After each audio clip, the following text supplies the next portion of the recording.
Okay, so do you want to just tell me your name and where you're from? Faieza, and I live in Athlone. And you're a breast cancer survivor. Yeah. How many years? 12 years, going for 12 years. Okay. And when you first got your diagnosis, what was the reaction from your friends and your family and yourself even? Well, I wasn't told you have cancer. But the doctor said to me, I asked her what's wrong with me, and she said, well, it's very bad. And I asked her how bad, and she said, it's very bad, it's worse than bad. And then I asked her, do you want to tell me I've got cancer? And that is when that's the only time I heard the word cancer. And then I just looked at her and she said to me, well, take it this way, you won't die of the cancer but your chances of having an accident on the road is much better than cancer. Yeah. And I was just, it wasn't me, it was when you hear of cancer, it's not like the doctor speaks to you, it's another person. You just stay like watching the other person. That's just like an emotion. You all go through all these emotions. I've got cancer. How long have I have to live? My legs are lame, I'm numb. I can't think of anything. And in my family, they were too, I'm a health conscious person, and it was very strange for them to hear that they have cancer and that they have to say, I'm sort of, how can I say, they all didn't know what to do, what to say. And I think a lot of people, even in the community, when you have cancer, they don't know how to relate to you, especially when you go out for the first time.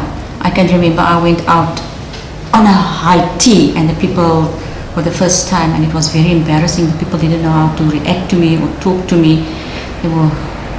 I couldn't say anything. They were just standing around looking at me as if I'm this person that doesn't know what's going on in the world. So how did you cope with all of that emotionally? It sounds like your doctor was quite cold when she told you, not too much sympathy. She was very cold. She told me after the mastectomy, she came to visit me at the bed and she said to me, we all know it's cancer now. With a folder in the hand, we all know it's cancer now. You must just get up off the bed and just go on with your life. Finish it, club. I thought, I've got cancer, my breast is off, how can you say that? And then she says to me, this woman went to climb Kilimanjaro. That woman wrote a book. This woman went on a tour, didn't know where in the woods, and this one went on, she traveled all over the Sahara Desert. And I thought to myself, but I'm not those people. I don't have the emotion, I don't have the qualifications maybe or whatever to do all these kind of things. How can she tell me all this? I must go talk to those people. And in any case, how were they then before you were diagnosed? If they can do this, why didn't they do that before they were diagnosed? And then now, when I'm now in the same position 12 years after this, I thought to myself, but now I feel like climbing Kilimanjaro. But now cancer has opened so many things for you. You think about your life in another way.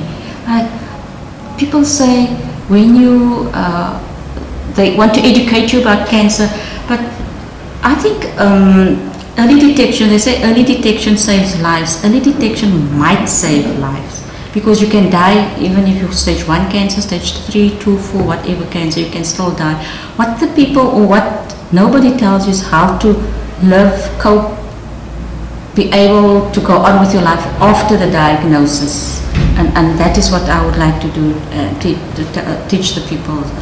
How you can do that is by just talking and keep a positive, I think it's keep a positive mind, but you cannot always have a positive mind. That's why you must always think about your thoughts.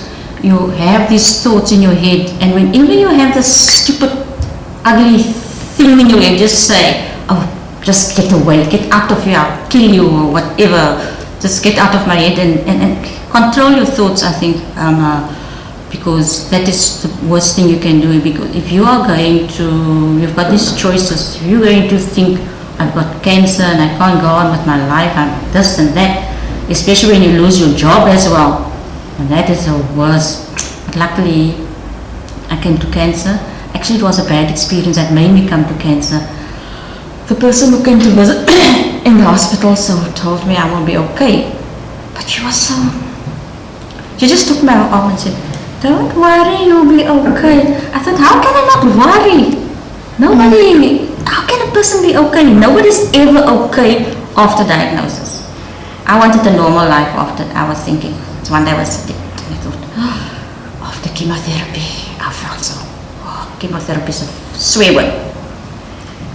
After chemotherapy, I didn't take all my chemotherapy. I had to have 8 sessions of chemotherapy and then radiation. So I only took 4. There was 4 chemotherapy sessions, then radiation, and then 4 again.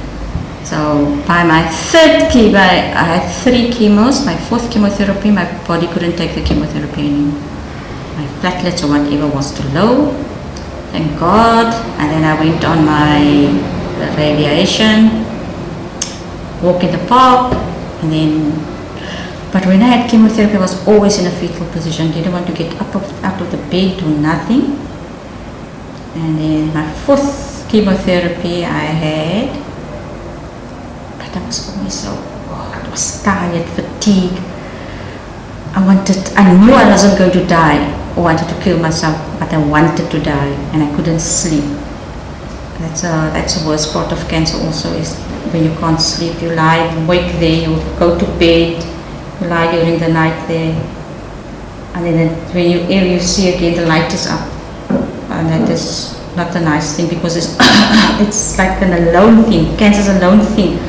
You have to, other people you have support, but they can't support you to fall asleep. Nobody can support you to fall asleep. And then what did I do after chemotherapy? So it was my 4th chemotherapy. By the 5th chemotherapy, again the doctor said, she's not going to give me, I can't have chemotherapy because my platelets are too low. So I said to the doctor, in that case, just leave it, I'm not taking any more. So I only took 4 chemotherapies instead of 8. And then I had to have and I had stage 3 cancer, and I thought to myself, since she said, okay, I must go on my tablets, the 5-year tamoxifen. I think I've taken that tamoxifen only for 3 months. And I said, no ways, this is not my life. I cannot, it didn't give me,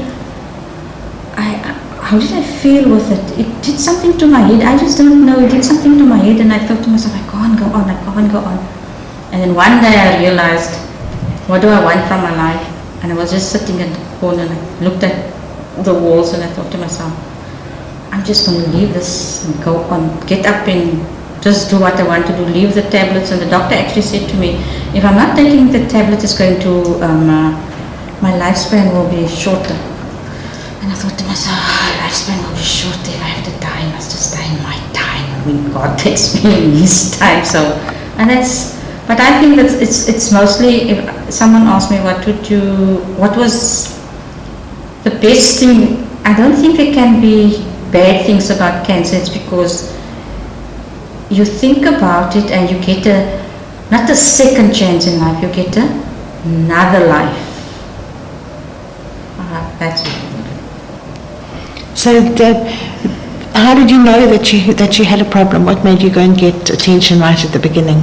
I don't know if there's anybody else, this happened to anybody else. I was in medical aid, so I go every year for my for a mammo, because I have very dense breast. My breasts are very dense, and I didn't have any kids. By then I was 48.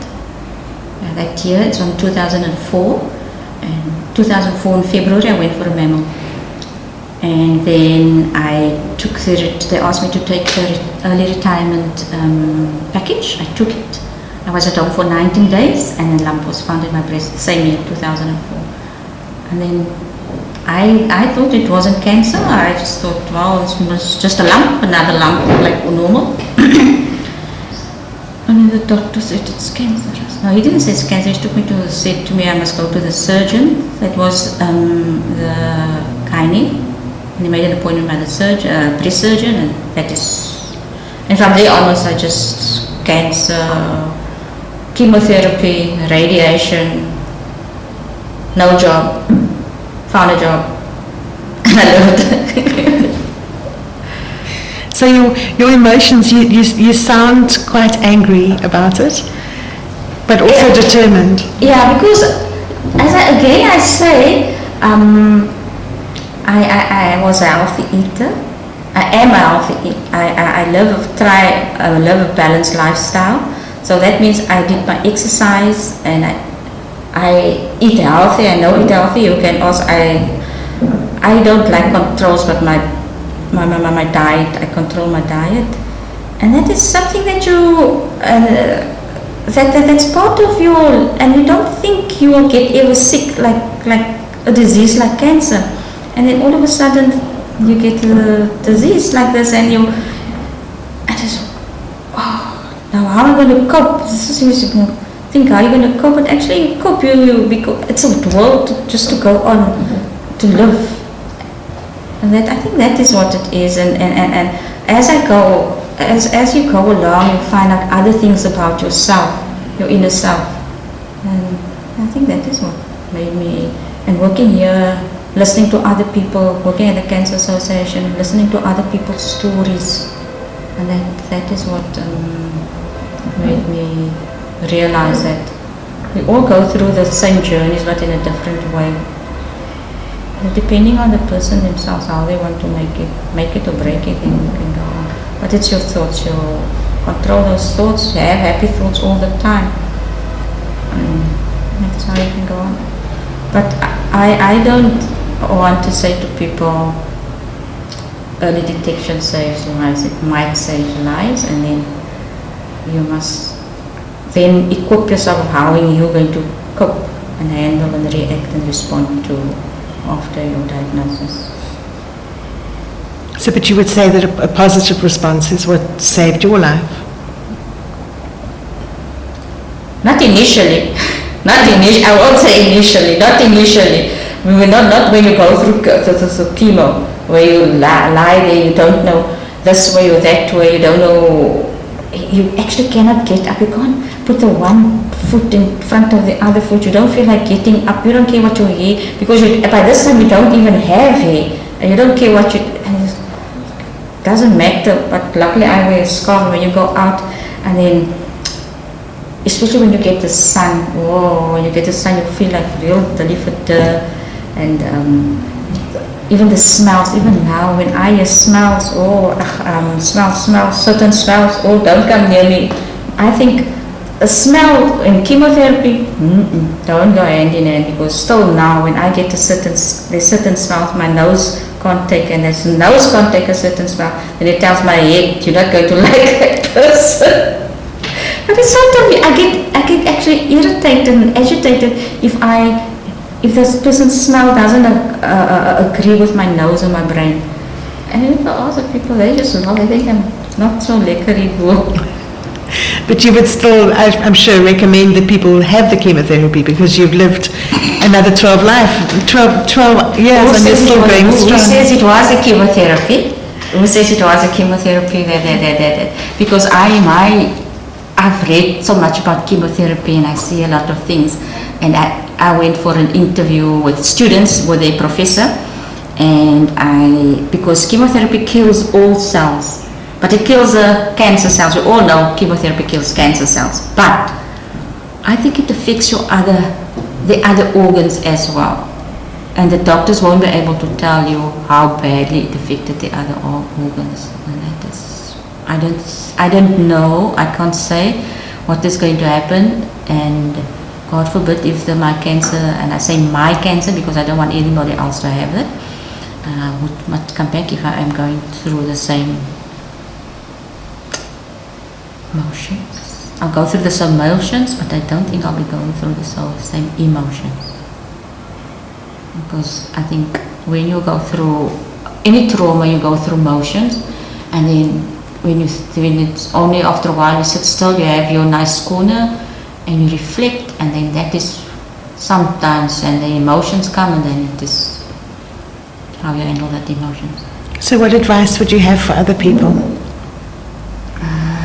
Again, I would say, I don't know, what advice if you were diagnosed, do everything firsthand. I don't think of going to ask this and how they felt and this felt.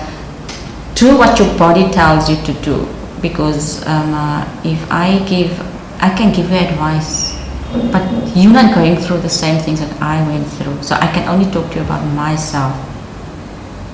But and I don't know if some people prefer support groups, some people don't prefer a support group. So it depending on the person themselves. But again, I would say, it's your thoughts.